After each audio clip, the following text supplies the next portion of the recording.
welcome back. Should I desk pop this? Huh? Do it. Just the tip. Hey, everyone. We've been away for a while. Yeah, I don't even know how long it's been. It's been a while. I say at least 3 weeks because I think the last time was with Adam, huh? From Evolve. Yeah. I was That's like Casper. that was like 3 weeks ago. 4. 4? Dang. Man, we're slacking. What's going on? Life. I know. I know we need a better schedule. Well, I mean, you're super busy with your house. Just it's work more than anything. It's just but we can get a better schedule. The problem is it's not just outside lives, it's making our lives line up to where we could do this too, yeah. So yeah, it's pretty hectic. I mean, shoot, I'm still doing PT with my ankle. How is it? I'm still limping. Yeah, that's your pimple. Tomorrow will be my 3rd day of PT, so we'll see. Just got to keep going and get after it. So can't complain otherwise. But I am back at my shop doing these videos, which is nice. Makes the whole I like the light. A little bit better. I like the light. It looks good. Yeah. It's like a mood lighting setup, huh? I need that. Yeah. Hold on, I forgot to turn one off. Speaking of, Jason, I think if I'm allowed to play this season in September, I'm gonna play again. But I think I'm gonna tone it down and not go as hard as I usually go. Because when did you? I'm getting older, man. When did you break it? Two months ago? April 15th. There's no way you're playing in 5 months. I mean, there's a way. Tony Hawk is skating after snapping his femur, and he's skating again after like 8 weeks. So I mean, there's always a way. It's just, should you? Yeah, well, we'll see. I mean, right now I can't even run yet, so it's gonna be pretty rough. Yeah, I don't know. That's on you, man. You're getting older though. Be careful. I know. I'm getting pretty old, so we'll see how this goes. I can't heal as fast as when I was younger. But we got Tabby coming on tonight, huh? He claims. So Tabby is like, have you ever tried to catch a bubble? Like when you're blowing bubbles. Okay. Yeah. Mm-hmm. Sometimes you'll get it and it'll sit there for a second. And you're like, man, right. I'm a wizard. And then sometimes it just pops. Yeah. So our title may be false tonight. We don't really know, but he sounds like he has every intention of coming on. So. Yeah, I'm hoping he comes on because I want to talk everything about CAC. Yeah. Knight's Armament, man. A lot of new stuff's happening. A lot of new product being dropped. I'm excited to hear about them. Yeah, we'll wait for him. But since the last time we came on, it seems like, so if you go a week before we talked with Adam, right? To now, right? Evolve's fucking everywhere. Really? It seems like it everywhere I see it. It's been popping up all over the place, and it may just be my feed, right? It could just be the social media's algorithm, but I mean, everywhere. For me, it seems like other Facebook groups are talking more about it, which is great. Yeah, and don't get me wrong, it's not from this fucking show. I'm just saying that FCD launch through Big Tex was. That's right. That propelled them a little bit. That was nice. Those sets are pretty freaking awesome. I was playing with it when I got it not too long ago. So I was like, oh man, this is quality machining. I had time to rattle can mine, and it's sitting in there in the cabinet. Like, I have not taken it out since. I need to put it together. I don't have an upper. The only upper I'm going to put on that is ARC. So until I can muster up one of those, I'm just going to let it sit. But man, speaking of ARC, did you see Chris Eames? 1,000 yards. 1,000 yards, and the group was like it wasn't even like it was sub MOA. at 1,000 yards. It was insane. And it was custom loads with 110 grain, which is pretty freaking awesome. I mean, I need to work up that load. I have questions for that too, because if that was he did a custom load that he's seen be successful in the past and just dropped it in there and it did that, no matter what, it's impressive. But if he tweaked it to work for that, it's impressive. But if he just was like, I like these loads for my other 6 arcs, let me try this, and it just dropped groups like that, that's fucking insane. I bet that thing will eat almost anything and get pretty close. Yeah, the arc that Adam built me is pretty impressive. I just bought 200 more rounds of the match ammo today. That way I can get ammo and obviously get the brass casing for reloading later. I'll keep my brass whenever Adam finally gets me my arc. I'll keep brass for you because I don't reload. I don't. Are you gonna go proof with that, or what barrel are you gonna go with that? I want it to be accurate, but I want to be able to like absolutely abuse the ever living piss out of it. So that's anything really. Yeah, it kind of is. So whatever. I don't feel like there's an inherently inaccurate 6 arc barrel out there. So basically whatever he can get his hands on that is short. You're gonna do like 12.5 or something? Fuck yeah. Okay. Like, tiny. I want to go as short. I know he says he wouldn't go under 12.5, but if I have to be the one to try a 10.5 or something. Jeez. I have a 12-inch arc I haven't even shot yet. I need to try it out. That with one of his new quad rails. Oh shit, dude. Speaking of those quad rails, man, they're incredible. I was watching the video that Adam put out. Yeah, with the M-lock on the side, I watched that too. Dude, so within the Picatinny, there's M-lock slots in there for I guess some future project that Adam's doing, and then also there's 4 QD swivels or QD slots for the sling swivels. I saw that. Adam, obviously one on each side on the forward position, and then on the back position. So I'm excited. We have 8.5-inch 6.8s. We don't need to go to 10.5, sir. Dude, our Saudi 6.8s are super accurate. It's insane. That's what I want to beat. And I don't mean lengthwise. I don't anticipate ever being able to find. I'm saying if 12.5 is the shortest that he recommends, that's as short as I'll go. No problem. Well, it's 4 inches. Yeah. Yeah. But you can't beat those. But that's what I'm trying to do is find one. I don't mind beating that rifle up, but I would like to have something that's a little less you'll never see again when I'm letting my kids shoot it in the rain and shit. I like short stuff. I'll put this on paper just to see what it does, but most of the stuff I'm doing is shooting from the cab of a truck, and I can't swing even a 14.5. By the time you put a can on it, I'm hitting the inside of my truck every time I try to swing out. So I want something tiny. So I did some crazy a couple days ago. I have a 12.5 Hodge and a 14.5 Hodge. So I put a SOCOM Mini Surefire can on there on the 14.5. So it's tiny. It's like 5 inches, I think, maybe 4. Between 4 and 5. We're in trouble. And then I put the RC2 Surefire RC2 on the 12.5. So it's a longer can. Mm-hmm. And when I put them down on the ground, they're about the same length, like from end to end. So you put a 12.5 with an RC2 and a 14.5 with a Mini? Yeah. Okay. Yeah.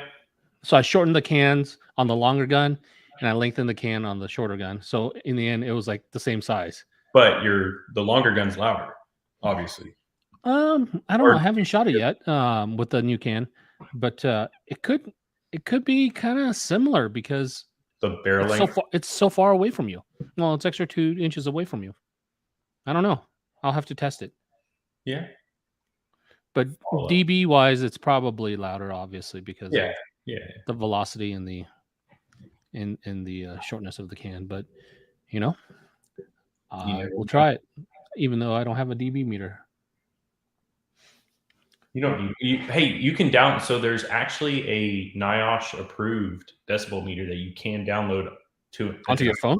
Yeah, it's an iPhone app, and it's NIOSH approved. Like it's probably not as accurate as the ones that they're using to calibrate and test cans, but it is close enough for NIOSH to say you can use this to test for your people's hearing. Whoa. So That's I use it all the time. cool. Yeah. Oh, really? So you. Oh, that's kind of cool. What is it called? It's NIOSH hearing app. Let me find it for you. I have it on my phone in my utility. Adam.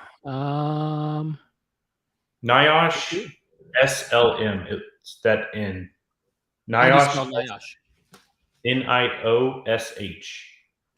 So yeah, if you guys want to measure decibel ratings, the NIOSH SLM, I use it for like when we're around machinery or there's some sort of hammering going on, whatever, to say if the guys are like, oh, it's not loud enough for hearing me, or earplugs, I go, yeah, bitch. This is my everyday gun. There we go. So Adam's asking if I use Chemo or Xeno on my Sierra 5. Chemo. I love Chemo, man. Xeno's really nice too. I just haven't jumped to that system. It's the same thing as anything. It's hard to switch everything over when you already have so much fucking Chemo. Right. I'm so invested in Chemo. I'm like, I don't want to do it. I mean, it's going to cost me a fortune just to buy new muzzle devices. Yeah. And and I'm just going to say this, it's going to piss a lot of people off, and it's going to be the guys that probably have one can and only Xeno, but they're going to say it's so much better. Is it? Like, I'm sure it's great. I'm not dogging the product whatsoever. I'm just saying, like, at a certain point, you got to go, So I let a buddy, when we were out hunting a few weeks ago, borrow my RC2, and I warned him. I told him, these mounts fucking suck. Like, they carbon lock. Yeah, and you kind of have to know what you're doing when the first time he put it on, it fucking jammed up on there. He didn't shoot it. I don't know what he did. He just put it on, just slightly tweaked, and the fucker would not come off. It took me like 10 minutes to finally get it off, and I was like, look, you have to loosen it. You have to. I love the RC can, but I told him, like, he has one on order, so he wanted to try mine. Yeah. If you're going to shoot a lot, buy a box of blanks just so you can get it off later. Like, shoot it off. Yeah, that's funny, dude. It's a pain. So it's a Q. Basically, it's basically like a Q. Yeah. There's nothing wrong with it. No, I like theirs. Yeah. And exactly, this is exactly the reason why I would do Xeno. You don't have to time anything. You just put it on, just like the Q. Yeah. Which is, I mean, I get it. But again, for me to, like, moving forward, sure. If a new can and then new muzzle device, if we want to go that on the 6-arc, I'm cool with that. I don't want to backtrack and change however many cans and muzzle devices. So on my 6-arc from Adam, I did the Area 419 system where the can just reverse threads, left threads on. You put a tiny little muzzle device on there. It's super small. It's almost like direct thread. And the muzzle device, which I can grab on here real quick. It's like not even a muzzle device. It's just basically threading on top of threading. Yeah.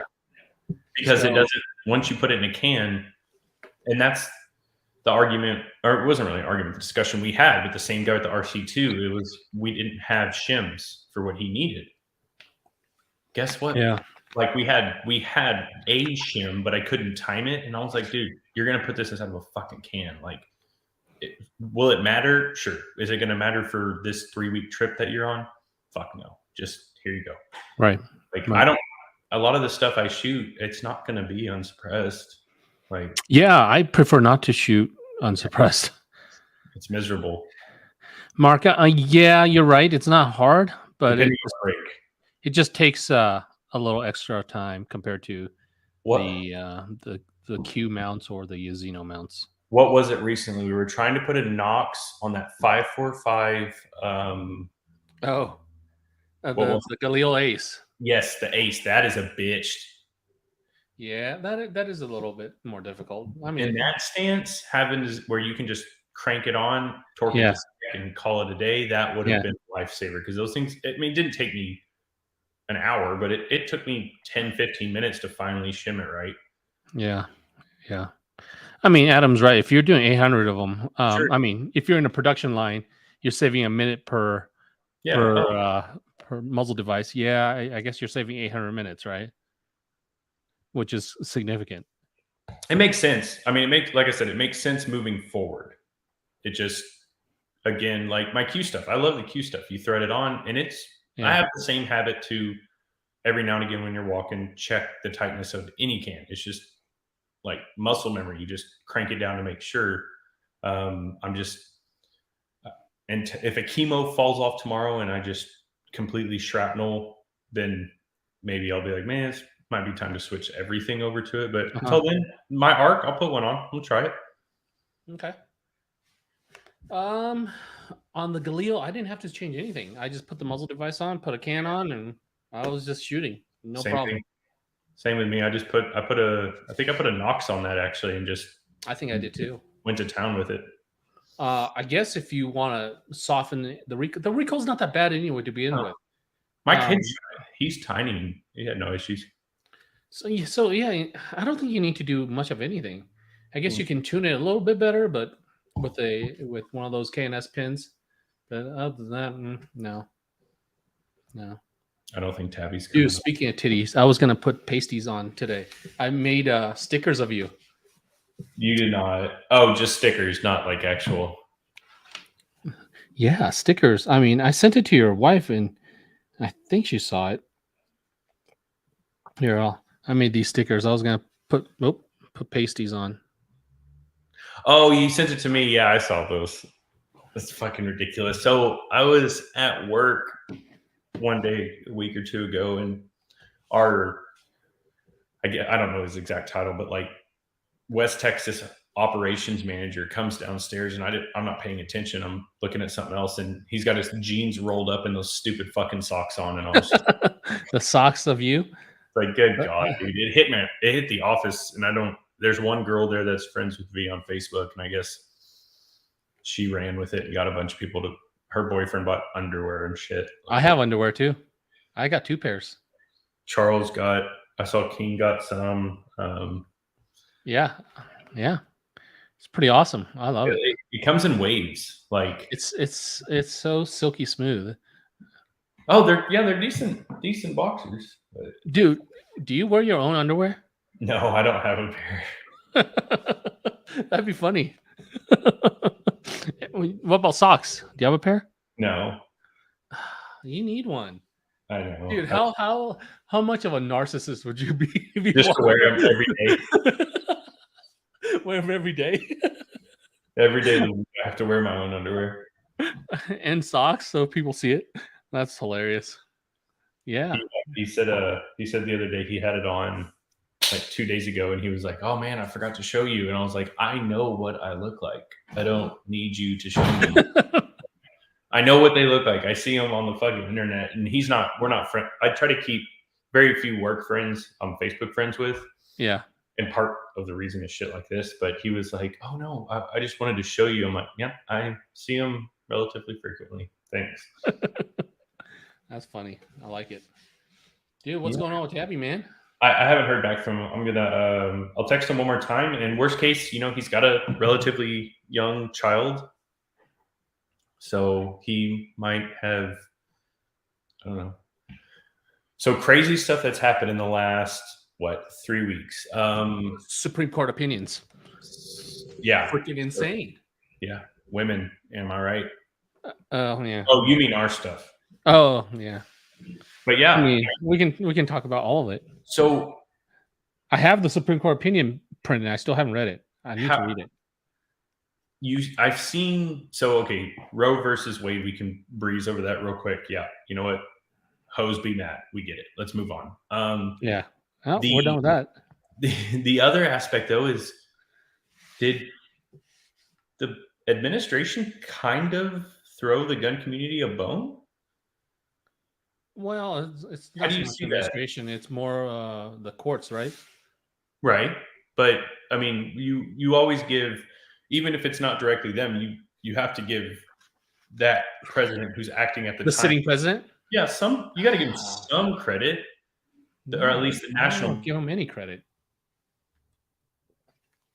Well, that You what was froze a it? The little bit. New York Rifle Association versus Bruin case. That was that huge one, right?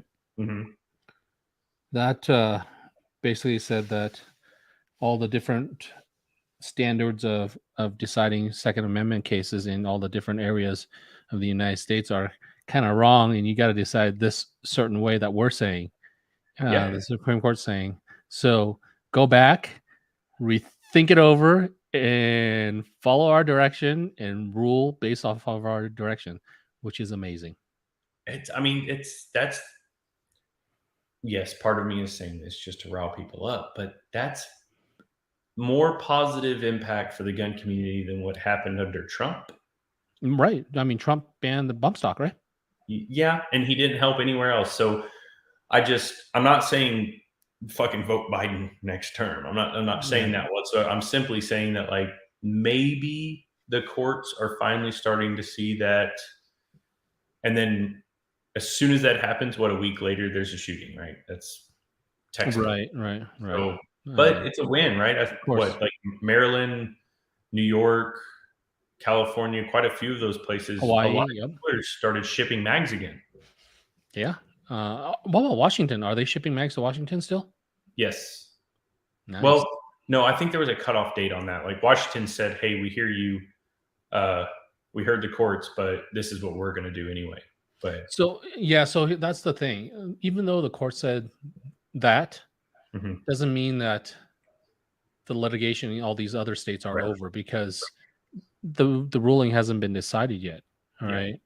So they got to make that decision before the appellate courts have to make that decision, or their wherever courts that they're at yeah, needs to make that decision before let's say magazines are legal again, or concealed carries a shall issue instead of a yep. may issue.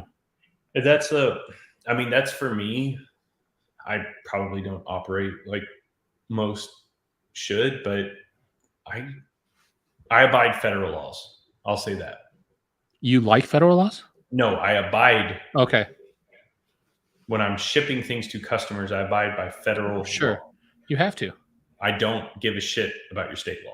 Like the state of Washington is not going to come and physically remove me from Texas and do something out there. I'm confident in that. So it's at least a sort of win. And like I said, I saw a lot of dealers who kind of pussed out for a while come up and Mhm. go, "Hey guys, now we'll ship to you." Like you kind of should have been doing that the whole time, but at least Right. it's a win, right? Right. Do you, speaking of ballsy stuff, do you see Sons of Liberty Facebook page? I think Facebook page and Instagram got taken down Mm-mm. today. I didn't see that. Yeah. But for what Yeah. they'll dispute that and win because they are. That's the thing about Facebook and Instagram is as long as you're a licensed dealer and you're not peddling to individual sales per se, Hmm. they'll win that appeal. Which shitty, but we're on a platform that's owned by individuals. Like Right. Right. Yeah. So that was a little disturbing. Like before we came on, I saw that. I was like, oh, I haven't seen that. that sucks. This is that breaking news? I mean, yeah, I guess so.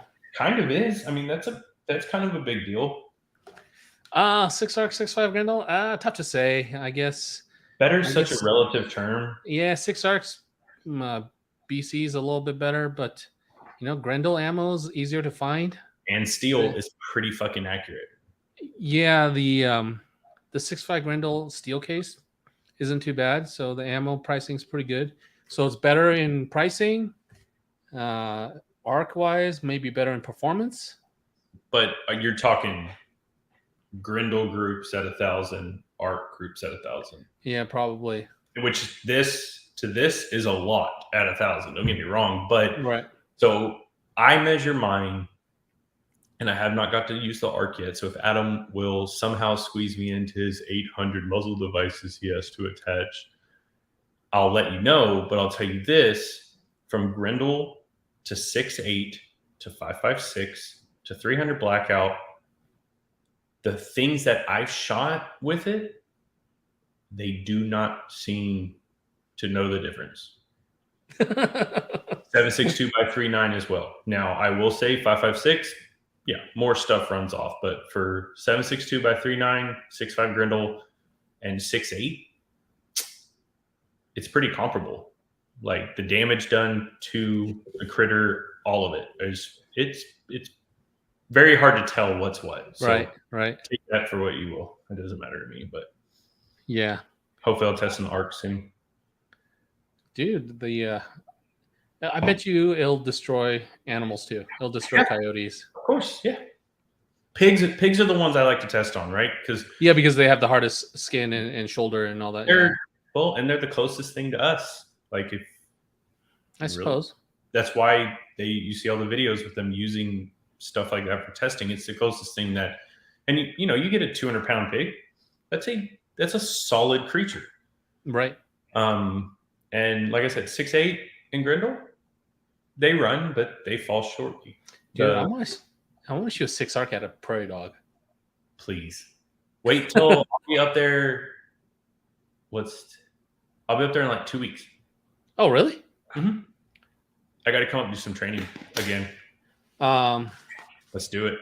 Yeah, let's do it. I'll piggyback you out to where we have to go. Hopefully I can walk a little bit better. But yeah, we'll let's stop doing the rimfire. Let's bring some real calibers out there and start destroying. Well, remember that last time we just ran around 5.56. It didn't do too well either because I kept missing. Accuracy wasn't there. But yeah, I bet, dude, an ARC, a really dialed in ARC on the back of a truck where we're just sitting waiting. Yeah. That's easy. 500, 700 on a prairie dog. Yeah. That'll be cool. Yeah. Such a mess. Such a mess. Dude, that'd be awesome. I mean, I'm kind of set up for long distance stuff now. I mean, I got binos on tripods so we can like see how far things are. Yeah. Spotters. Yeah. I'm in. Yeah. Dude, what should I bring? I'm looking at my guns. I'm like, what should I bring? Like I have to bring what you bring. So yeah. Well, do you have anything bigger than 6 arc just for fun? Like if we have like 308, 6.5 Creed. That's bigger. I mean, I have 300 Norma. Maybe we shoot one. You can't get too much bigger than 300 Norma.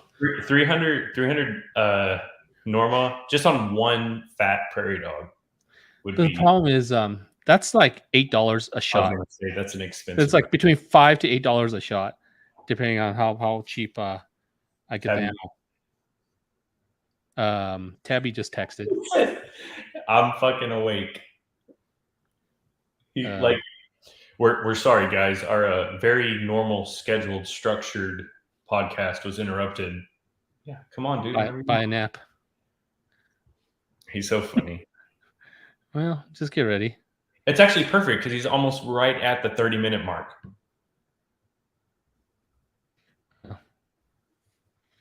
Right. But yeah, so maybe we'll see him shirtless. Tabby titties? Never. That could be cool. I mean, I have a picture of him on his bed. Yes. Yeah. Don't. Do you remember that? Don't. I think it. What, you jealous? No, I think it toys with his emotions a little bit. It does.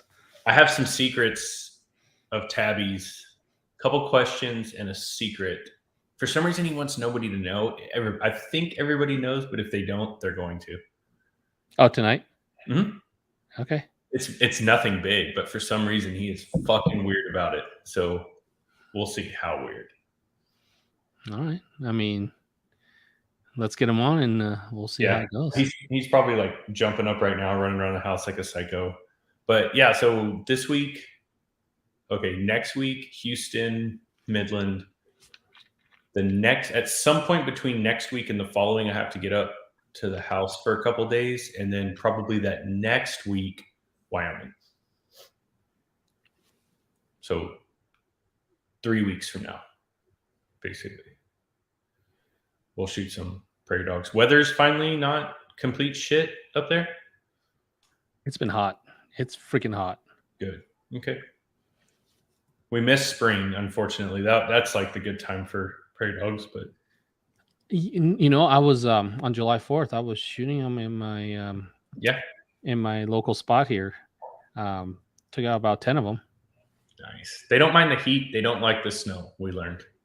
Yeah, so I think I need to sight in my 17 HMR again. I don't have the ammo that it really likes anymore. I shot them all out, so I gotta re-zero it with something that I have a lot of.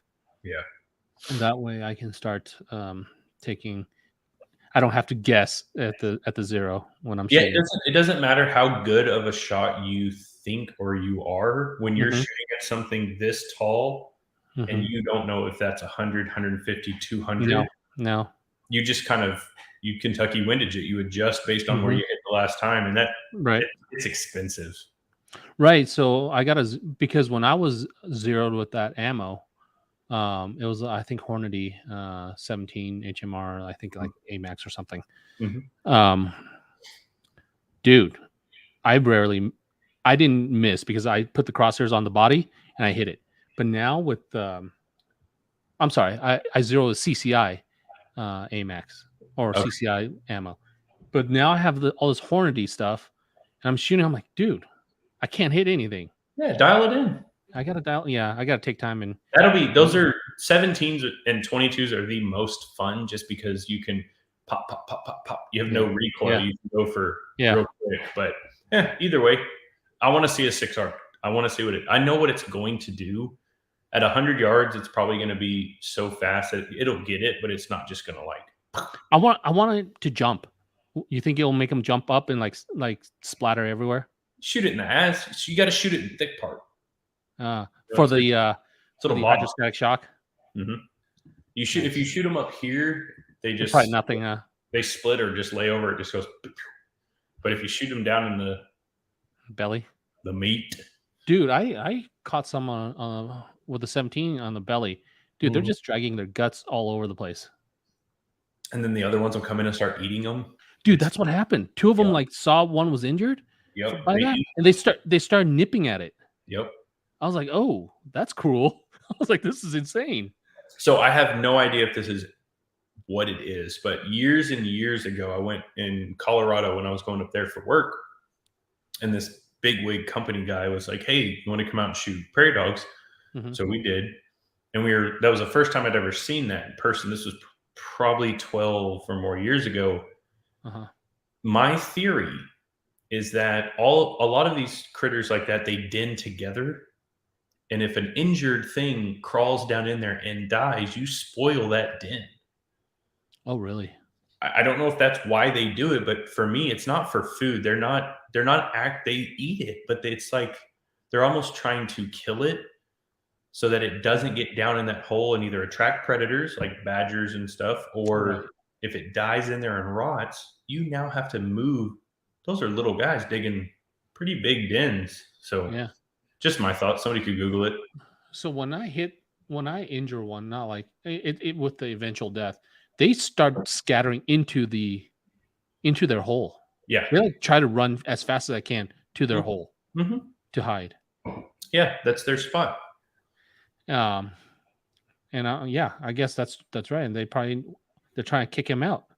Probably. I mean, because I've shot a lot and they've crawled down in there and then you're just like, oh, well, we missed it. You see the blood trail, but then you got to think like it's going to die.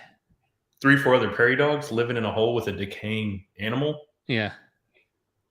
Again, I don't know if it's not to attract predators or just the stench itself. I don't know. It's got to be something. I'm not a vet. Dude, so I heard about a spot that hopefully I can find out where it is, but there's like a ridiculous amount of prairie dogs. Really? We got to drive a bit. I think like 30 or 40 minutes. That's fine. And then, yeah. Well, because I gotta try to find it. We usually drive like 15, 20, and then spend 4 hours driving in circles and not seeing any. So right. If it's 30 minutes, we're good. I'm in. Yeah, I gotta find out exactly where it is because it's apparently amazing. And what they bring, these people that go there, that I know, apparently they bring like high power rifles just so that they can shoot something far away and a small target. That's so cool though. Like, I don't want to, like the Norma thing. To do something like that, we would need to get a camp. Like, we'd have to have time, right? Like, we'd have to go out about lunch, set up a couple cameras just sporadically throughout, have them all recording at once. Right. Go wait for 30 minutes. So that way, when you made impact, one of the cameras picked it up either directly. Yeah. Make it worthwhile. Yeah. Dude, that 300 Norma goes like a mile, man. Like, easy. Like, so it's not even trying to get to a mile. So 500 yards on something this big. Yeah. It might be. We could try. Yeah. 1 or 2. I got a 0 at first. It's been, well, I have different ammos. That's a little bit of information. Yeah. And how, I mean. And then I put a can on there now. So I haven't shot it with a can yet.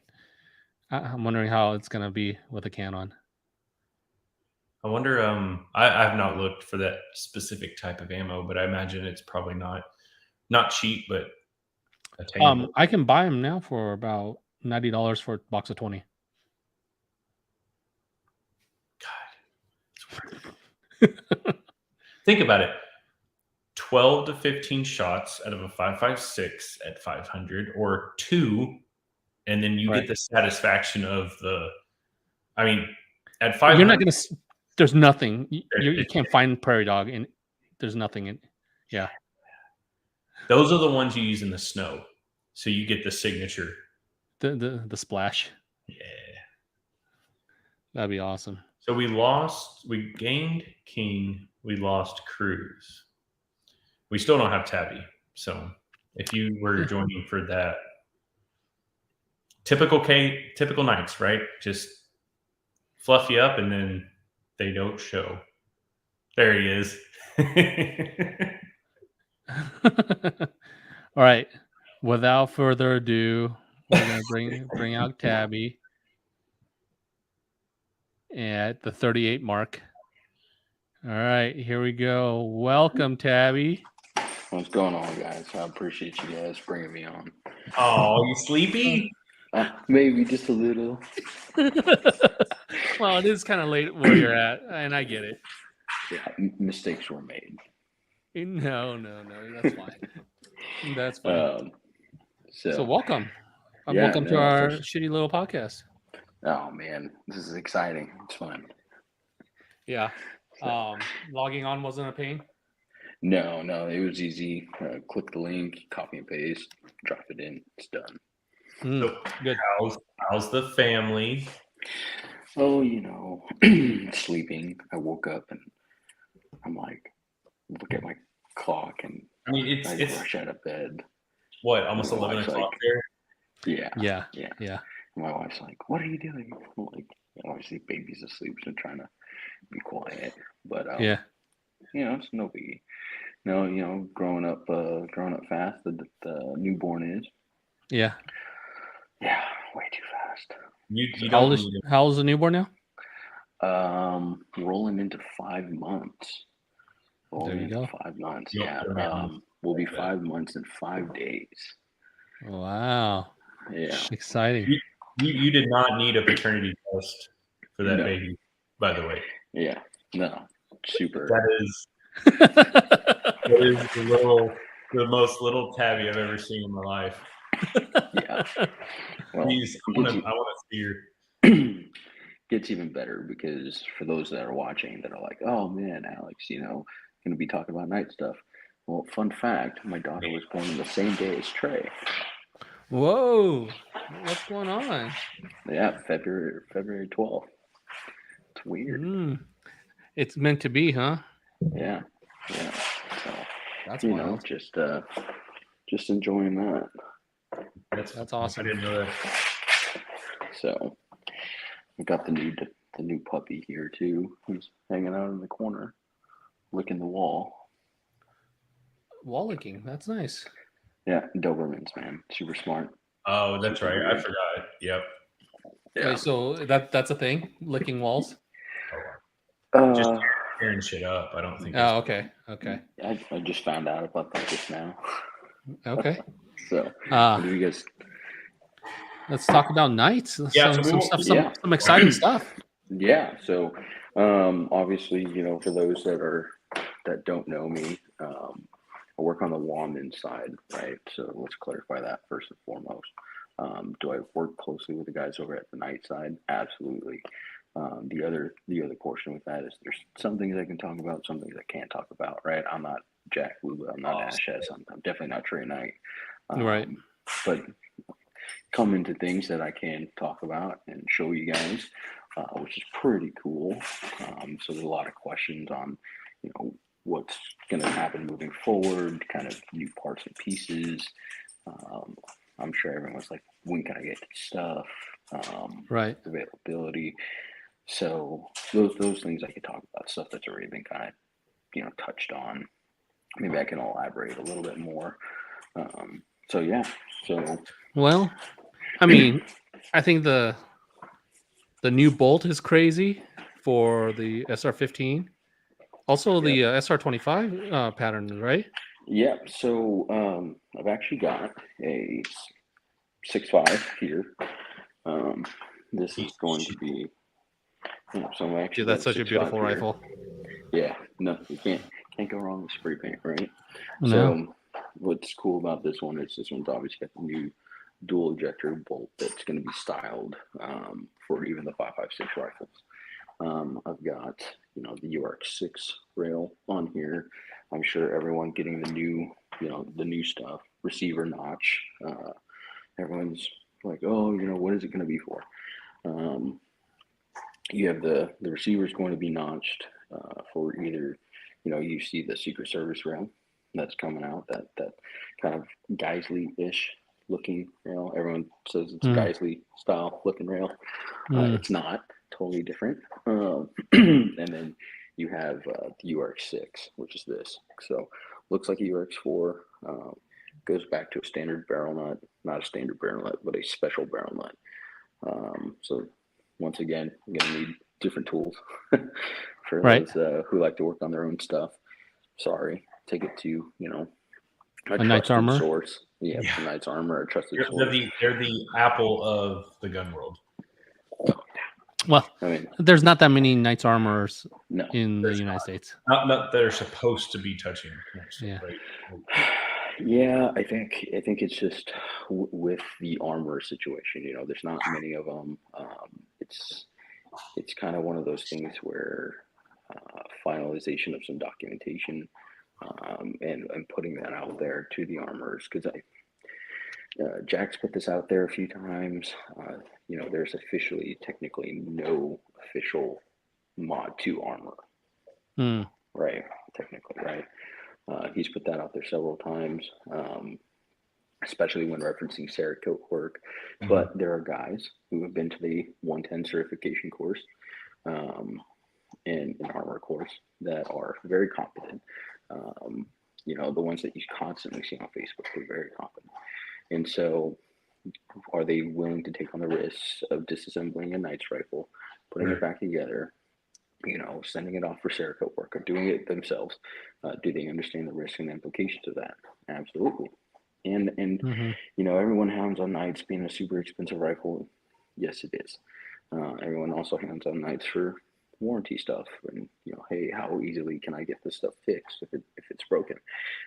Man, I will tell you, just like any other company, Knights really does strive to take care of people as much as they can. Yeah. You got some great dudes working in that office.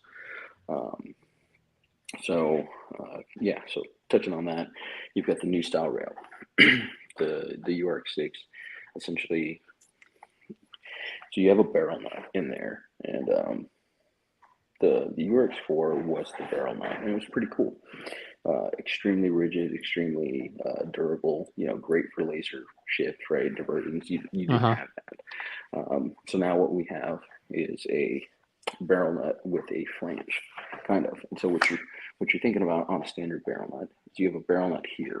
I'm not sure if you guys can see this on my screen. I can't. Let's make him bigger. Kyle, do you know how to do that? If I could do that, I would be a billionaire. But sure. Let's see here. Hold on. No, don't do it. No! Am I doing it? No. That was me. But go ahead. The last one I think worked. Hold on. How do you make Tabby bigger? Hold on. There we go. Oh, solo layout. Nice. No pressure. Right. So you have a barrel nut, right? And use my hands for this. And normally the rail will clamp down onto the barrel nut. And so now you're providing pressure just kind of all around. Or you have like cross bolts that kind of squeeze the rail. Right. You're kind of looking at this like flange thing. So now when you torque the barrel nut for ours, it's pushing against this receiver. Right. So now you're getting more torquing pressure or clamping pressure. It's pretty cool, resulting in a more rigid rail. No, someone was thinking. Right. It's and that's part of the design and innovation. It's pretty cool. I'm super excited to see that stuff. Clip-ons, full powers, whatever thrown on the front end of the rail. I'm pretty excited. Everyone knows I'm not nice to my stuff. We're talking about quantified performance coming up here. A match on July 16th and 17th, Shameless Blood Dash S. But for those viewers, I'll be running this rifle for that kind of stuff, Dude, that's awesome. In and out of barriers, it'll be rough on it, but that's the whole point. You want these guns to work and be reliable. I don't. Nobody, if anybody. So you mentioned when you started talking, people complain about Knight's. Knight's pricing is not bad. Inflated Knight's pricing done by second, third, and fourth hand users. That's what's bad. I mean, that's a battle. I get it, but my biggest regret, or maybe not the biggest, one of my biggest regrets is letting go of my fucking SR16. Oh man!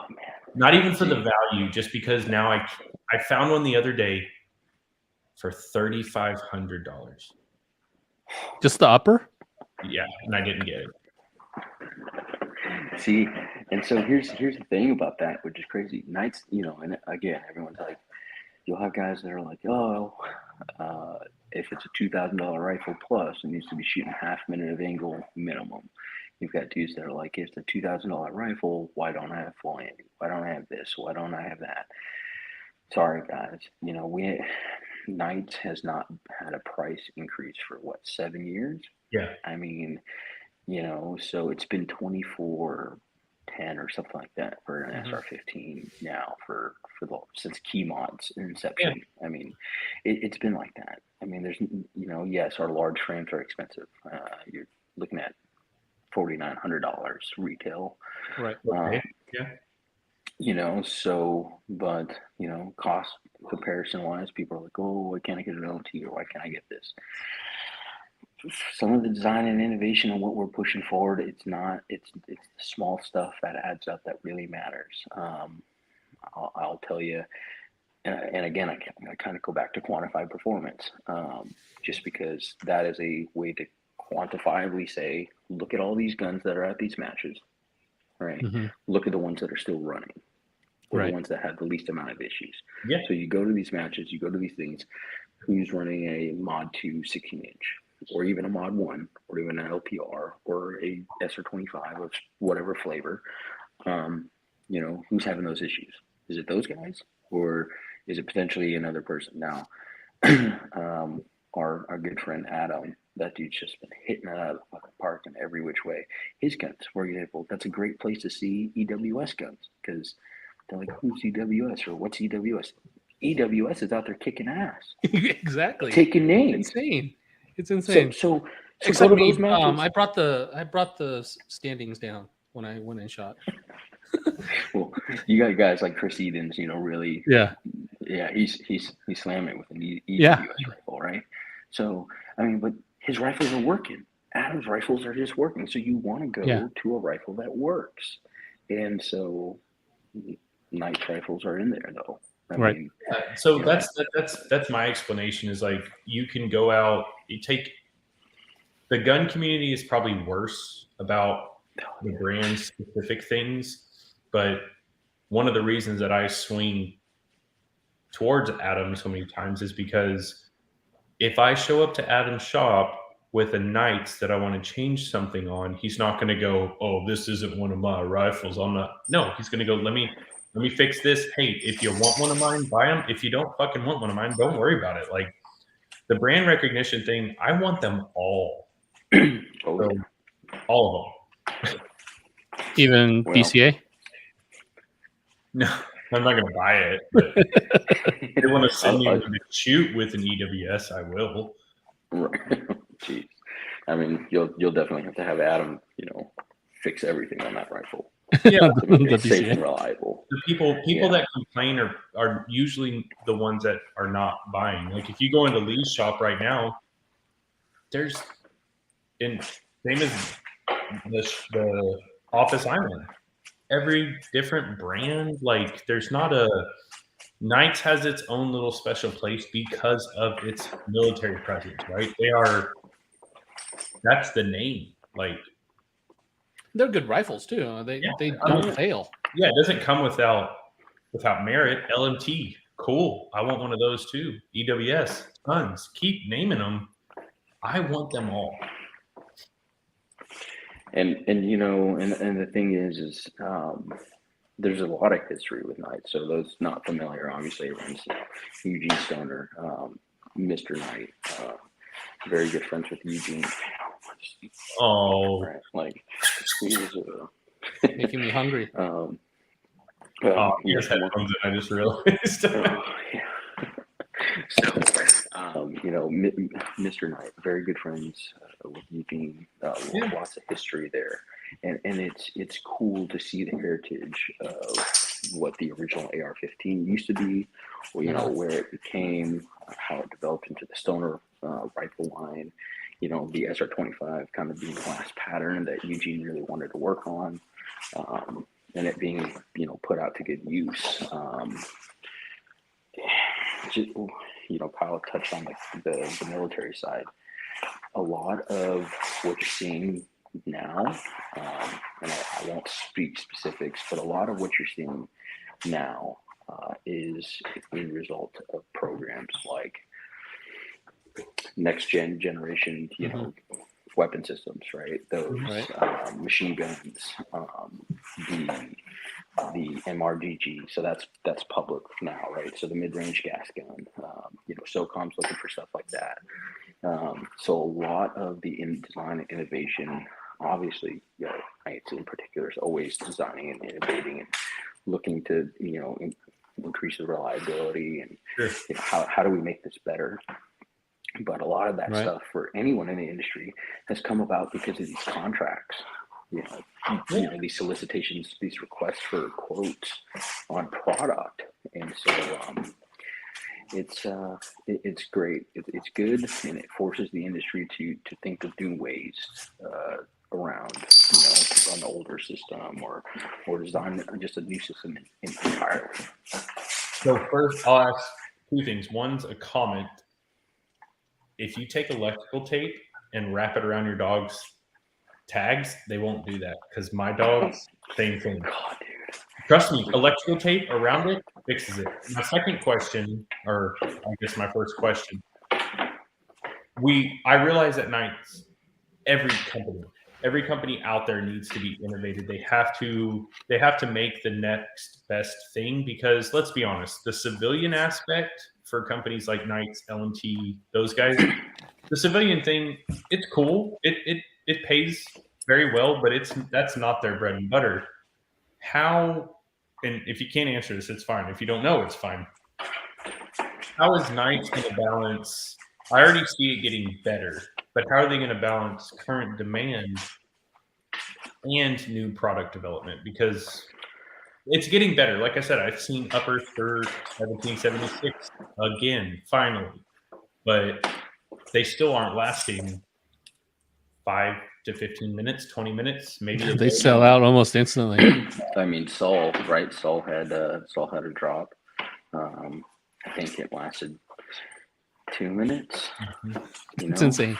That's longer than I last. Same girl, same. Right. So it lasted 2 minutes. Hold on, guys. Let me do this here. You're good. No problem. So 2 minutes is way longer than I can do. So that's with any. It's not night specific. I mean, if it were up to me, I would own one of everything of every single person's. But that's my problem. That's me. Yeah. That's I have Grail guns, and I have one buddy who is a knight's armorer, but the only reason he's a certified armorer is because of the Marine Corps. He can't work on civilian stuff. He's only an armorer for the Marine Corps, and he got this like 15 years ago. But fuck, it's just like I want to buy an upper. Right. I'm not going to chase one, and I keep thinking I'll wait. I've been trying to get a 14.5 upper for my SR-15 for a while. That's going to be. I don't know when I'm going to get it, but I'll just keep waiting. Well, and so that's the thing that we're seeing right now is obviously the demand is way higher than production schedule. Yeah.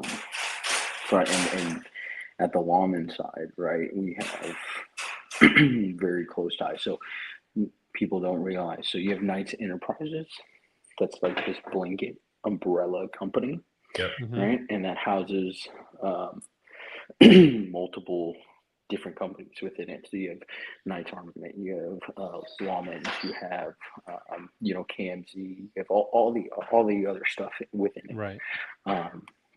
And so because of that, and because we're in the factory, I'm able to walk, right, and see everything, and then walk product down. And right now, product availability, dude, the factory's cranking 24/7. Yeah. Like I figured you can't make it fast enough. No, you can't make it fast enough. You cannot. So Kyle, to kind of touch on your question about, what are they doing? I mean, they're trying. All I'm gonna say is production is increasing. Okay. That's all I can say is that, because we're a DoD facility, contracting facility. All I can say is that Knights is taking every step, whether it be, in that realm of increasing production, to pump out product, but then not sacrifice either quality, because you see companies, and I don't know how well I can, or how much I can throw out there, but don't. No. Let's go to let's use Aero Precision, right? It's a great company. Everyone knows Aero. They've got all sorts of stuff. For the longest time, right, within groups, right, everyone's like, Aero's the bottom line, receiver sets that I would use. They're within spec. You never have any quality control issues. Bottom line, Aero Precision. Well, you kind of saw with COVID, and you kind of saw with the increase in demand and everything else, kind of saw a decline, right, in quality control. I mean, that's any manufacturing company, any side of that. But I mean, that's just because they pump out such a large scale of them. Right. You see that a little bit more frequently. Right. So Aero Precision is a great example of that. So in order for us to not sacrifice the quality of the material and the end product, especially to the end user, because people think there's a whole lot different from an M110 K3 to a SR25 APC. It's really not that much different. It's the same stuff, same parts essentially, going out. You get a different coating and you get a different roll mark, right? Sure. So you are not compromising. There's no commercials getting the shitty stuff. That's just not. You're breaking hearts here, man. You pop so many bubbles. It makes me so fucking happy. it just went and they're gone. But okay, so nights is cool. We'll have another discussion when you're able to talk because I don't want you to wake your family. I have to ask you a question though, because I absolutely have to. I know the answer to this. You do not have to answer it. I will not call you out, but you're on this show. Tabby, have you ever done a desk pop either by accident or on purpose?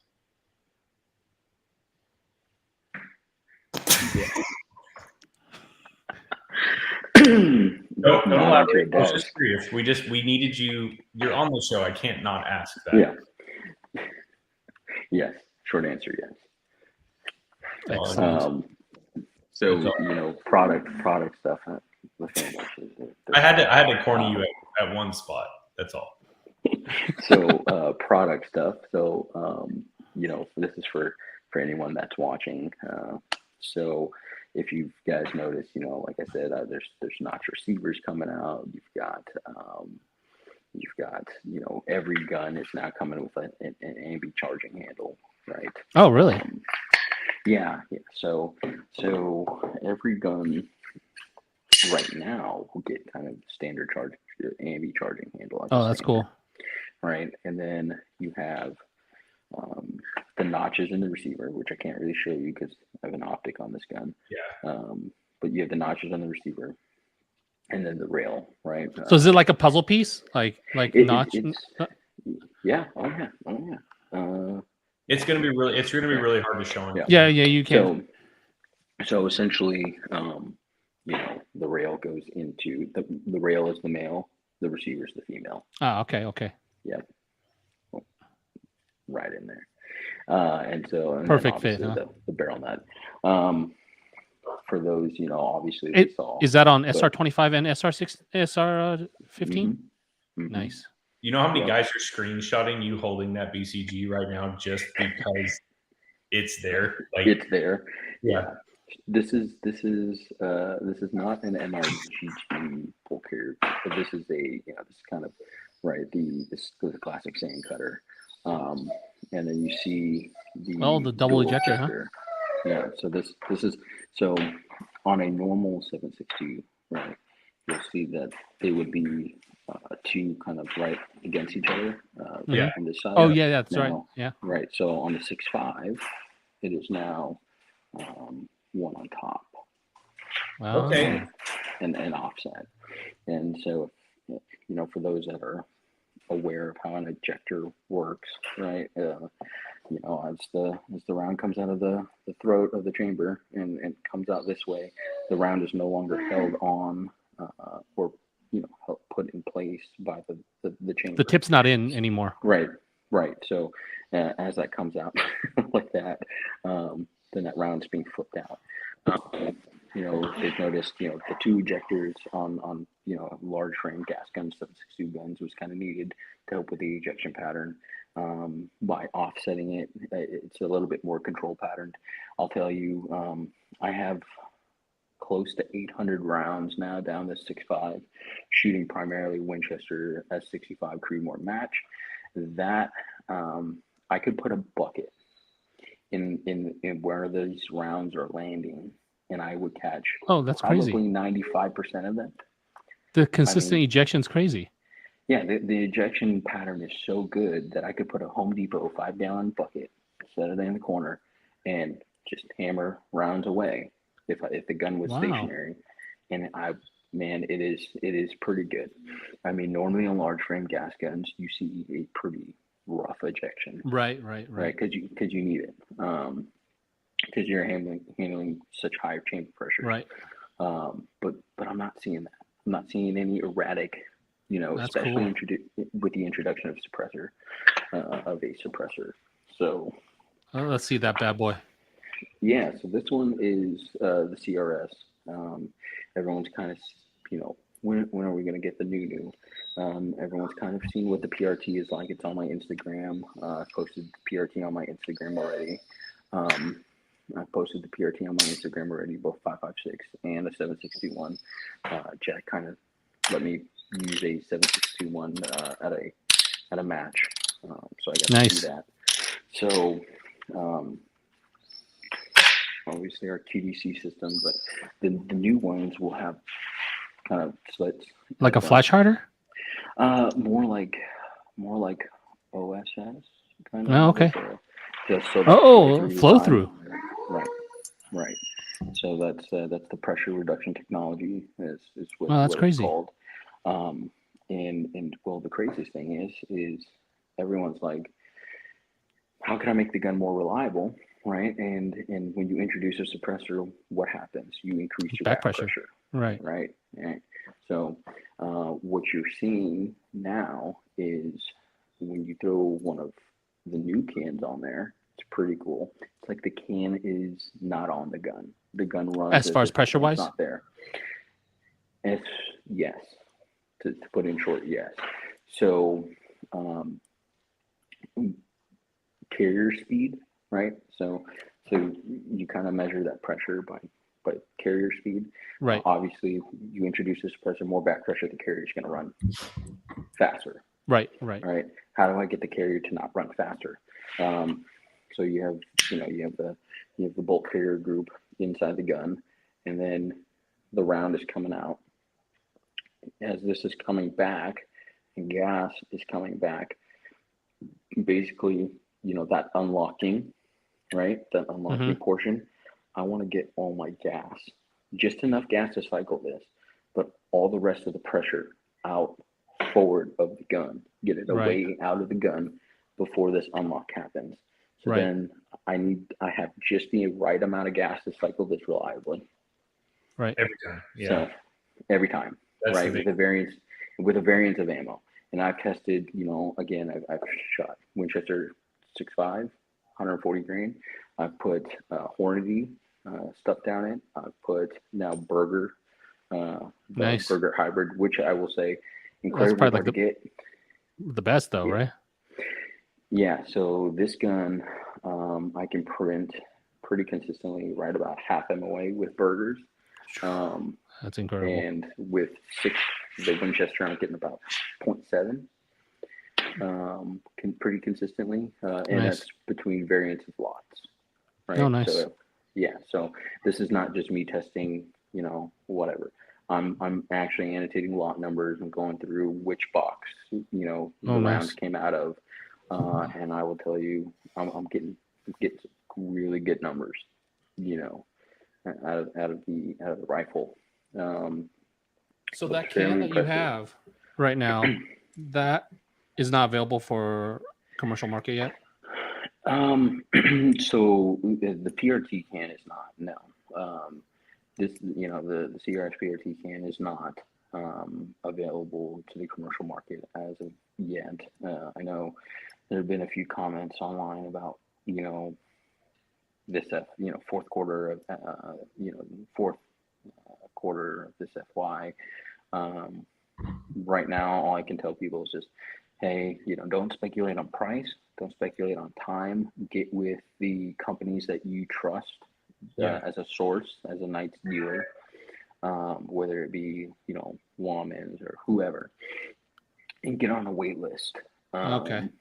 Or stop defense. Dude, people don't realize that if you keep chasing, it'll take you a year, but if you get on a wait list and actually pay attention, it'll probably take you 6 months instead of a year. Like it's here's the other thing too. It's like the new dual ejector bolts have come out because somebody on Reddit, there was an RMA done. Somebody on Reddit got the new bolt as part of the upgrade. So the 3.2 bolt is what it's called, not the E4 bolt, as some idiots online are like, oh, I'm gonna, the internet cannot arbitrarily make names for stuff. Right. Let's just say that. Right. But I saw one go on Gunbroker for like $1,500 or That's insane. $1,800. That's insane. It's going to be readily available for every gun moving forward. Like, hey, someone wants to spend the money, let them, I guess. It's just like these 6.5 uppers. They're coming. I mean, I hate to say it, but they are coming. They're on the way, and it is worth spending that money for those. Right. Because I think I only know of like 2 people outside of the Chambers guns that have been released. There's 2 dudes out there, or 1 dude out there with a 965, 16-inch, that is not an employee. Oh Right. wow, 16-inch. So- I've seen like the the 22. Right. So there was, I think, a release of 122s, 22 Those are 6.5s. those are freaking awesome. Yeah, I mean they shoot lights out, man. They're but that was the initial run. I think I was working at SK Arms at the time when the first batch of uppers came in. So I got to play with that for the first time, which is pretty cool. You got to see the notch receiver, the dimpled barrels. The new 2-port it was dimpled. brake. I didn't know It was that. dimpled. Oh yeah. So this cool. rifle is dimpled. I mean, this Still, one has a dimpled all the barrel. 6.5 barrels are dimpled now. Every 6.5 upper that has come out is dimpled. Ooh. Nice. And then you've got the new 2-port brake. That's pretty awesome. Which is pretty cool. That's got to be super effective. So funny story. I ran a 1-day quantified performance match with it on a 7.62 gun, the 16-inch APC, and I had in the ear hearing protection like this. It fell out during one of the stages where I'm shooting over some tires, and oh man, I was deaf for like 2 days out of the ear. Already got bad hearing, but the 2-port is extremely effective in mitigating recoil, which is great. So that will also be available as an accessory to the rifles. Nice. Are MAMs still going to be a thing? Yes. Okay. Yes.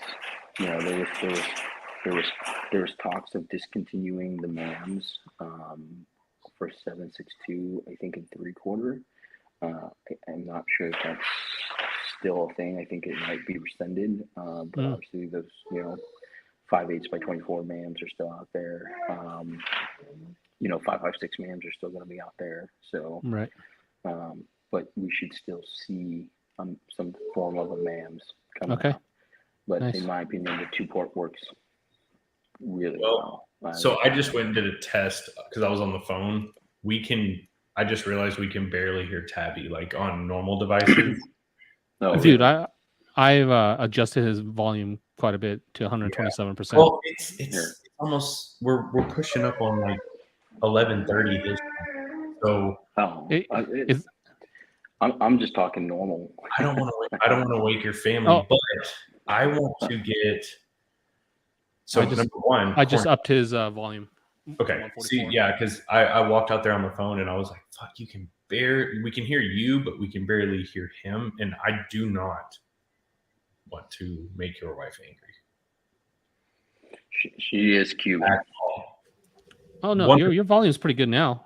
It's better. So on the suppressor aspect, because I've wanted the corn cob.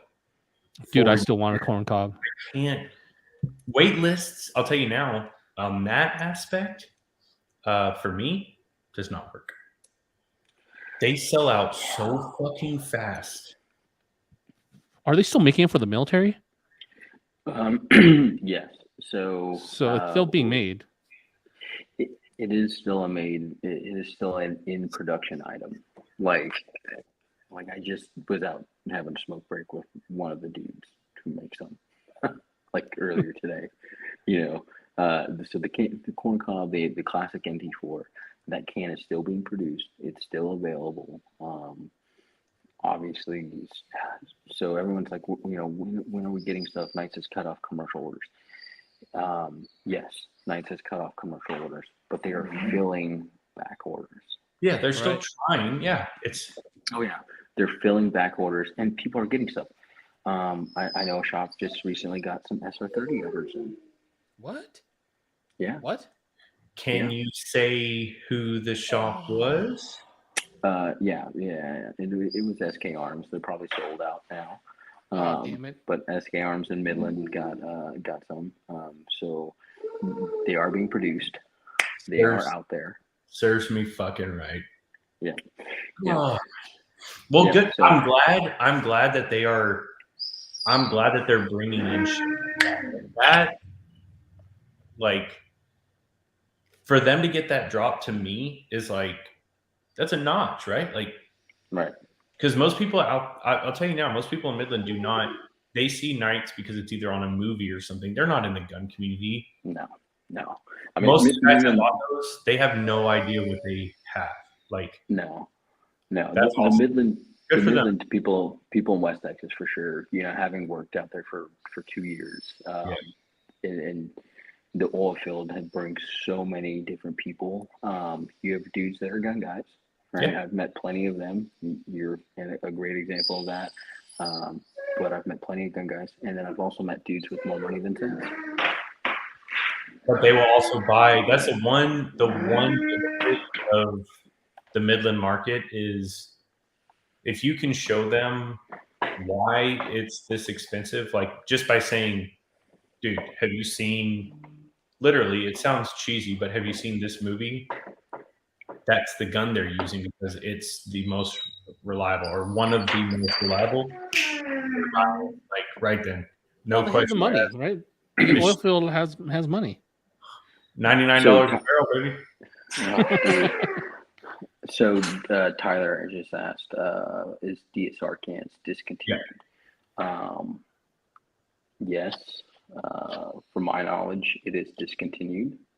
The DSR can, 300 blackout DSR can. So there's two DSR cans. You have a 762 standard one. That one went on the 110K5, right? So 14.5 with a recessed can. You might see those come into those people who have ordered. Then you have a 300 blackout DSR can.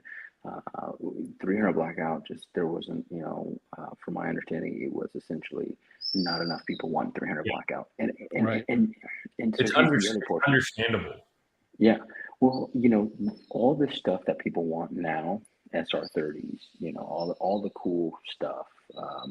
People are like, I'm talking about the longer one that slips over the 300 blackout one. He's talking about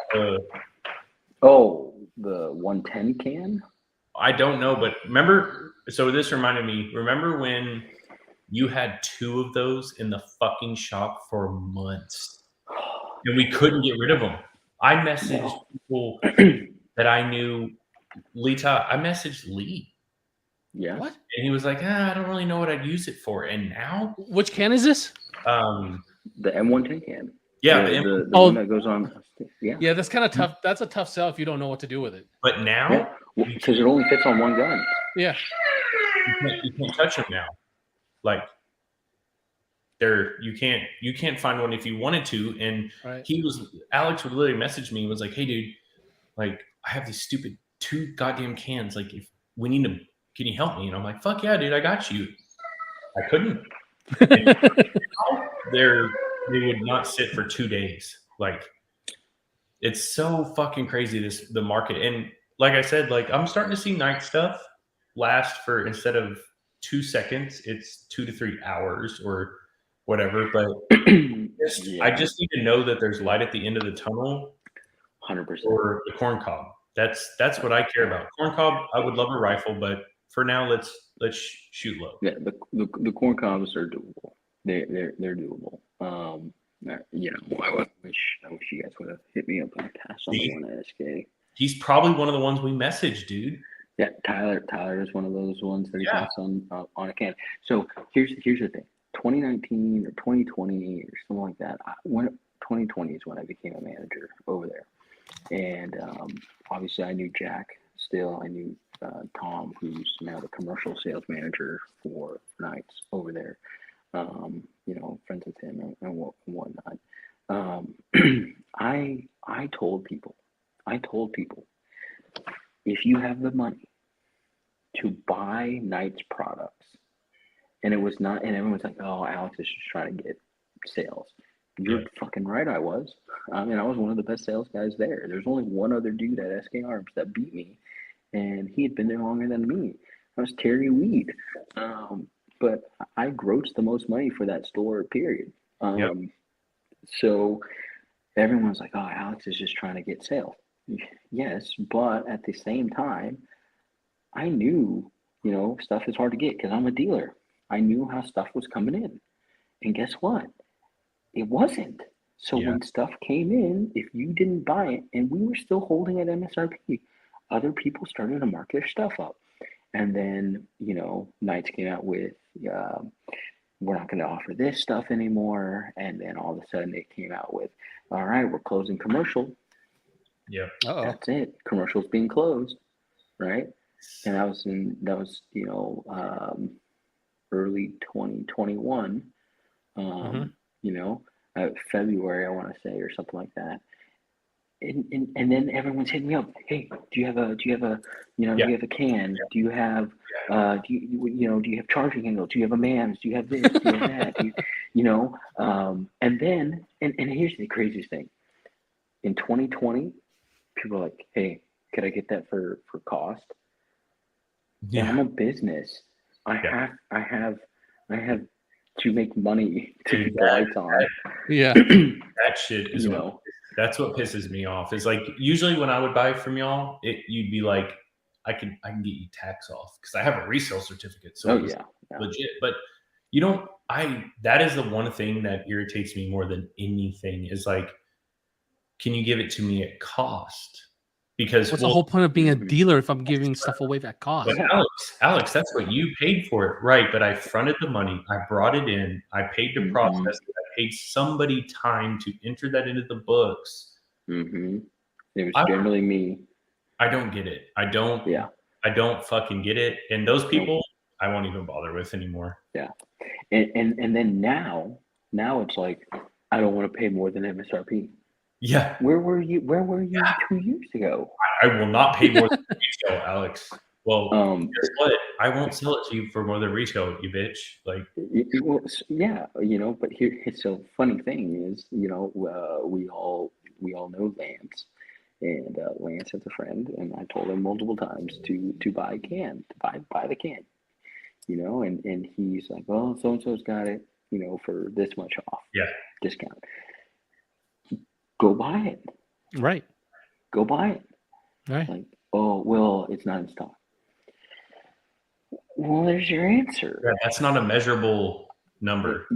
Yeah. In stock or not in stock, go buy it. And so, I have a hard time now being sympathetic while also being sympathetic because now I work for the company. I see Mr. Knight, I see Trey, I see Will, I see all the Knights pretty much on a day-to-day basis. I don't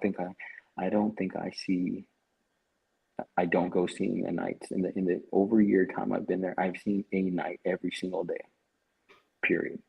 That says a lot about the company though. Like, right, dude, I know I don't know Knights like you do, but I know a lot of manufacturers that are local to Texas, right? And don't get me wrong, the owners are there all the time. But for you to walk through there and see somebody daily, and they're working. That doesn't, especially when you're at the success of. Oh yeah. It's not like they're just strutting around, just looking at things. They're actually working. Wearing Kyle socks. They're working. On their feet. Oh man, yeah. Utmost respect for those guys because they're working. They are working. Nice. That's cool though. But anyway, so back to that point was so now you can't get them, but yes, it's now you can't really get them, and the thing is we're working on the new stuff. Yeah. So are you going to see the older? Don't finish your sentence. Huh? Do not finish that sentence and make it sound like older corn cobs are going to be hard to get because we're still trying. Not even that. I mean, not in these style of QC cans. Are you going to see them? And the answer is probably not. You will see the newer stuff. You motherfucker. Is it right? So MSRP on these cans used to be $14.42. Yep. If you do the math, and I'm not, whatever. I'm just saying, if you do the math, you can kind of project from what you've seen other items marked up to lowers or new price. I think the corn cob did go up to $1,600. MSRP. I would pay 16 to find one. Yeah. That's but those, like you said, that's what, a decade. Like that's an old can. Yeah. The NT4. I don't. So for people that are unaware of how contracts work, and if they follow me on Instagram, or if you guys follow me on Instagram, you guys you'll see me talk about certain things. The way that that works is, somebody goes out for a request for bid or solicitation or whatever, and they put out a list of requirements. I mean, the NT4 had some of the stringest suppressor requirements on the market at the time, and even in comparison to now, they do. That still was really strict requirements, and the NT4 just has lasted the test of time because it is a solid can. Yeah, it is just a rock solid design. The reason why you see that price increase is the way that it needs to be made to maintain that reliability. Most people are doing a blast chamber and then welding, right, a backer stack onto the blast chamber nowadays. For suppressor companies, that's not how ours. Or screwing one on and then doing a weld. That's not how ours work. So structurally, internally, the can is just so much stronger. Hey, knock it off. He's just on one. So if you see a Knights can, in my opinion, you see it for retail, it would be dumb of you to not buy it. So I'll do. Yeah, when I see a Knights can, I'm gonna buy it. MSRP. We'll find one, and here's how. We need two. Head on down to SK Arms in Texas. Fucking Danny, come on. Oh man, I wish. Like just one for me, and then that box is checked and on to the next thing. But I have a QDC in 556, the small one, and that's an awesome can. Oh, the CQB. Yeah, I want another Knights can for. I love this for the large frame. It's great. Yeah. So, like I said, you're gonna see mainly a full size can like this come out. Yeah, that's what I like. So, I'm gonna wait for one of those. Hold on. 1 second. Tenderizing himself. He's got. So I picture Tabby right now, right? I kind of know what his house looks like, so I picture his wife and kid like 2 rooms down, his other kid 1 room down, and then just him with a river dancing fucking Doberman, like, just raising hell. So, if you're asleep, if he wasn't talking right now on this podcast, would that Doberman be like quiet? No, absolutely fucking not. That's what I was kind of trying to get by with him. Why the fuck would you ever want a dog? My dog goes to fucking sleep, but my dog also gets Okay. Then that's okay then. A little buzzy buzz. That's the one thing that I love about the dog that rides with me in the truck everywhere. Yeah. Today we drove 8 hours, I think, 8.5 in the truck. That's a lot of driving, man. She's laying on the couch in there. But you got to give him the zappy zap every couple times, and then all you got to do later is just say no, and you're good. But does your dog get exercise? Fuck yeah. I run the shit out of her. Like when I'm training, so if I'm training like a group of guys upstairs and there's say 5 people, she runs around for a minute and she's got to get her pets in. It's like lay the fuck down, and every hour I take her outside. She goes to the bathroom and I throw the ball 5 or 6 times, and just every hour. So she's doing it 8 times in a day at least.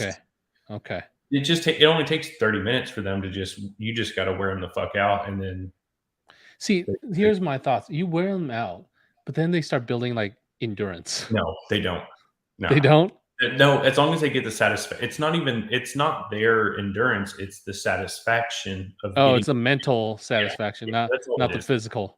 And you get them. I'm like you run them 8 times a day, every hour. They're good. Man, they're not going to be tired anymore. They will, but he's normally asleep, but because I'm out here, but That's what this is for. So no, you're good, dude. We talked for an hour and a half, and it's now 11:40 your time. So we're gonna cut you off, but I want to bring you I'm back. still here. Yeah, but dude, you were just. Oh, trust me, I'm good, man. Okay. Yeah, I'm good. I'm good. Okay. We just don't want to impose. It's mainly that one. What else are we gonna talk about tonight? Dude, so I was so happy today that I saw the M-Lock Surefire what is it, the mounts come in stock. I was like, what? They're in stock? I can finally get one. I have 2 of those that I don't use if you need one. Thanks. You didn't ever say you needed one. I bought it.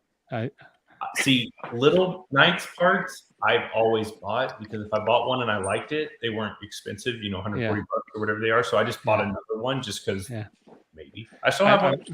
Yeah, I bought some today. I was like, I can't believe it. Oh. Turn it down a little. Dude, yeah, you could have messaged me for those small parts. I would have had it. No, I have it. I got it. So you got it. Okay. So I did see for a while there, those stupid fucking aim point caps were going for like $200. And then I saw keychains people made out of fucked up ones. And now I'm starting to see them back in stock. I'll tell you this, Alex, the only time I ever had an aim point die was with one of those end caps on. Mainly because people forget to put the second battery in. We tried it. Lita was there. We tried 2 batteries. We tried 1 battery. Every time I'd go up to do a drill, it would just die. We tried new batteries, old batteries, no foam, everything. It was super weird.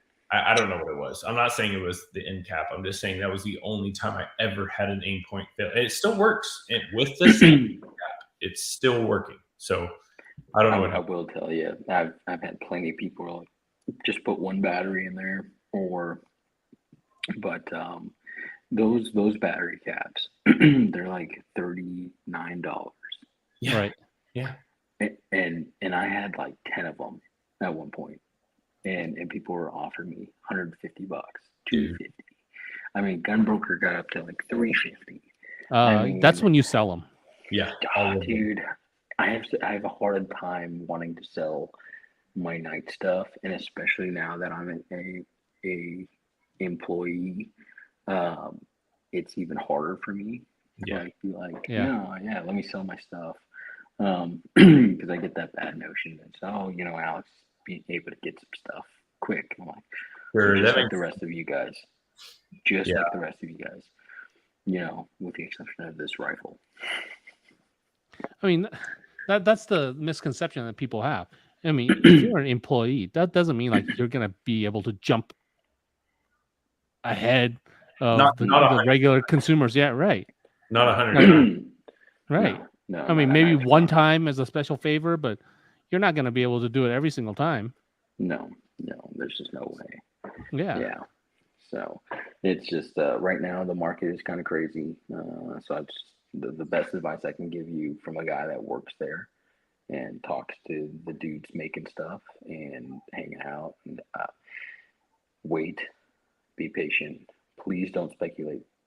Prices. Don't throw out stupid stuff on Facebook by saying like, oh, this is what I was told. This is what I heard. Like, if you didn't hear it from Jack, Luba, or Ash has, or a night, it's like one of those things where don't regurgitate bad info, right? That's how bad stuff gets out. Yeah. So put out good info. The gun community is growing, but it's a fairly large or small community. Those that want more so these products. Right. So it's good just to sit back and relax. So I'll ask this because I know the whole you literally picked up your family for this. Like I watched you. Where, because I've never understood this, and I'm if you don't have to answer this if you don't have an answer for it, but I've never understood the one thing I never understood about the gun community is from a professional standpoint, I've never seen or understood the opportunity for advancement, because usually these companies have their original owners or subsidiaries of their original owners that are slowly moving up with the company. And I see a lot of guys just kind of, sure, they're working for them, they're loyal, they're there forever. They pick up and move their family literally across the country for it. Where or why you do that? So for me, man, I hated school. I hated, um, I hated the school thing. The Army was one of those things where I wanted to be in it forever. Yeah. With the injuries that I got, I obviously couldn't stay in. So for me, the firearms community is kind of where I want to lay my head. Well, I got lucky with SK Arms because in 2019, I literally picked up and I left Washington State, which was my home of record. So after you get out of the military, you go back to your home of record generally. I went back to my home of record, said, fuck this state. Washington sucks. Drove all the way to Texas, no job, no nothing. And I just so happened to walk into SK Arms, and Kane, who was one of the owners there, was there. I didn't know he was the owner. And I talked to him and boom, got a job. So I got into the gun industry that way. Now, as far as picking up and moving everything, so dude, it was like second day in town. I went to the gun store with the highest ratings in Midland, Texas. Went to that one, and I just so happened to I caught him on a Tuesday, chit-chatting about guns. He saw my nightsticker on the back of my truck. We both had Raptors at the time, and he was like talking to me, boom, boom, boom, boom, boom. Hey, do you want a job? Yeah. That's what I came in here to ask for, actually. So I got super lucky with that. Now, as far as picking up and moving across the country, from Texas to Florida, for me, it kind of was for me in my particular situation. My wife's family's from here, Lakeland, Florida. Nice. Okay. So that was one. My in-laws were moving back, and so that was one. And two, you can't really get career advancement at a gun store. Yeah. And that's what I mean by both the gun stores. Manufacturers, I can see a little more room though. Right. Yeah. So really the only advancement, I already made, I was a manager there. The next step was to either run a store of my own, which, I wanted to do, and I expressed interest to Kane about, or, branch off to somewhere else. And so it's kind of one or the other. So this just ended up working out, but there's kind of a industry rule, about 5-year industry rule, where like you need to work in the industry for about 5 years to get your name out there, right? And really be known within the gun community. You have to go to events, you have to do stuff, you have to put yourself out there, and you have to make yourself marketable. You can't do that staying in one place. So this was a great opportunity. So my background, my job, I deal with a lot of government agencies for the lawman side, but we work actually hand in hand with Patrick over at Knights, and I'm in constant communication with those guys down the hall. So a lot of the stuff for Florida, for the state of Florida, I do, whether it be FDOC, FDLE, whoever it may be, some of those guys I touch on. And I was just with a couple departments doing some sniper demos, right? And looking at the new SR-16s as well, for assaulters. So that's what I do. That is kind of the career progression that I would like to take, personally. And that exposure, right? Oh yeah, the people you're meeting, I imagine, on a daily or. Oh man, I mean, I've personally met the sheriff of my county. You know, I've met the sheriffs of other counties. I've met police chiefs. You know, but I've also met some cool 3-letter dudes. I've met all sorts of customers, right, through my job, and it helps with the background a little bit. You know, military background as well as the other connections I made while I was in Texas. To be able to say, hey, you know, here's what I did. Here's who I know. Here's how I can offer services. I understand your guys' processes, you know, in acquisition. Let me help you through that.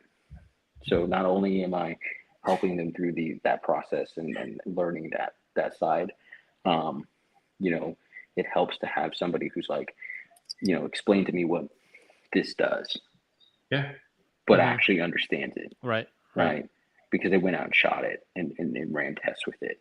You know, why did you guys do this stuff? And why do you guys do the things you did to create this product? That's not just off of a spreadsheet. Right. So a lot of people don't see that, though. They don't see the product development side. And honestly, I would bet money that you showing just the tip tonight, Alex. There's multiple people on here right now that had no idea that existed. Guarantee it. But they would spend $1,000 on that on Gunbroker tomorrow if that was a desired product. You know what I mean? Like that's the biggest hurdle right now is I don't want one to resell. I just want one, but we can't compete. Well, and that's the thing is, you know, like I said, there's more information is coming out onto why things are being done the way that they are, and it makes sense to people. So they're like, oh, you know, I'll spend the extra money. There's also just that brand association thing, but but to Kyle, to you know, go back to you know your question. It's mainly to get exposure within the industry. It was mainly to get exposure within the industry, work alongside people that I really admire. You know, Jack and Ash, I truly admire. You know, super fond of the Knights, obviously. Right. And their design and innovation and their push forward. So that's something that I can get behind. And so it makes it easier to sell when you believe in their stuff, huh? Yeah, absolutely. So, well, cool, dude. We're pushing. I mean, we're pushing up an hour and 45. I'm worried about you. That's worried about now. What I'd like to do is, I don't know how or if this is feasible, but because we don't want to one in any way, shape, or form jeopardize like any sort of content with Knights that's not supposed to be out. However, if there was an opportunity to get a desktop shot sticker on somewhere at Knights and a photo of that'd be pretty cool. I think that could be done to a degree. I will send that out tomorrow if that's the case.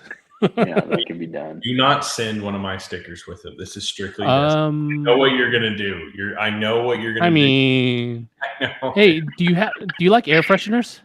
I need air fresheners. Do you guys know everywhere. What about koozies? You like koozies too? Oh man, I need a koozie. Oh, okay. Yeah. So when I went up to check on the house, shoot me your address later. The first time I drove up to check on the house, and I get there and I pull up to the driveway and I park and I'm like, hey guys, I'm going to go buy us pizza for everybody.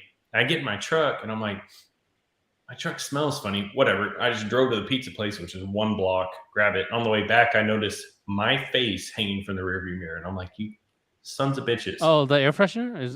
Was that? And then I get in the house and all the guys, which mind you, 2 of them I did not know very well. Well, one of them I didn't know at all. 2 of them I'd only met once. They're sitting there with their pants rolled up and their socks showing and just smiling at me. And I'm not paying attention. I'm on my computer. I'm like, oh, this is turning into something that does not need to fucking happen. Oh yeah. You know what? Matter of fact, I definitely will buy more stickers because I'm gonna put them out. We will send you stickers. No. Do not buy. I'll be sending them to you. Don't worry. Yeah. No, they may or may not go on a gun for the match or guns. Or I mean, you can use them as pasties too. Yeah, that'd be so funny. There'll be nice high resolution photos of me in short shorts. Oh, silkies, huh? Yeah. Hey, V can have silkies made. They're just too expensive to try to like sell to people because we don't need to order 500 of them. But they well, you know, if you sell them for some type of charity, I bet you 500 will sell. I'll tell you right now, I'm doing my best to ramp up for the Christmas charity. The reason I haven't done charities right now is that the current year, we are the charity because we are now a solid $80,000 over budget on this build, and we did not have a budget when we started. So, but anyway, guys, I actually have to go. I had a work call, which is what I had to step out for earlier. I need to call somebody back. They got a little bit. Nobody got hurt. We're good. If you're watching, everything's kosher. But I got to get to that. Alex, we need to get you on when your family's not asleep because we got to fuck with you a little bit. We didn't get to fuck with you very much. I had stuff on my list. Just see. I'm okay. Sorry. Go ahead. So V says he can get silkies ordered of Kyle's face, but they're like $50 a piece. It's only need 20 orders. When we order small quantities like that, I guarantee that's her cost plus shipping to y'all. Like it's expensive. That's worth it. We have enough people. Yeah, we have enough people. Y'all are all pieces. That's worth it. I'll pay $50 for that. I think if Veronica post something up on desktops or on her own personal Facebook, I'm sure she can solve. I mean, the bottom line is, you guys, our ultimate goal. She started selling all the socks and all that shit. It started as a joke, but the little town we're moving to does not have a cheer or a gymnastics camp, which is what these all into. So that's what we're trying to open when we get there. So if it helps, the soft ones. Remember those ones I sent you? Yeah, I know. I wore those. I was going to say, I think we sent you a pair. They're silky. Like, they're legit. But I might buy two. I don't know. I don't like this. But if it helps y'all, the proceeds does go to something at the end. But I don't like this because that's going to be so... Depending on where the face is... Hopefully on the crotch. I want them on the crotch. I love how her only example is the same material as the colorful penis shorts, because that's what we're made of here. Like, that's the only thing we have to compare to. Ryan's the one helping build the house, right? Ryan is the one currently left building the house. So when this started, it was a remodel that turned into a complete bulldoze and brand new house. The other two guys had to leave. It's just Ryan. Wait, he's doing this all by himself? By himself with two high school kids helping him. But he hid an air freshener in the house somewhere? Yeah, obviously somewhere. I'm sure we'll find it. But what if he like drywalls over it? No. There's two houses. He stays in the house next door to the house he's building. Oh, okay. So anyway, guys, I got a jet.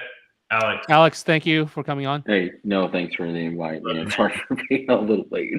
No, we'll do it again. When we can get you real up. We'll do it again soon. Yeah, we'll figure something out. Maybe we bring another special guest in. Fuck yeah. Ooh. Yeah, I already got that worked out. Ooh. Okay. Well, I'm gonna have to advertise this not just a day in advance. it has to be like a week in advance so people can actually tune in. We stick to our guns. We advertise a day in advance, and we bring them on 45 minutes late because that's what we do. All right, I guess we can do that. All right, thanks, Alex. Thanks everyone for watching and listening. Talk to you later.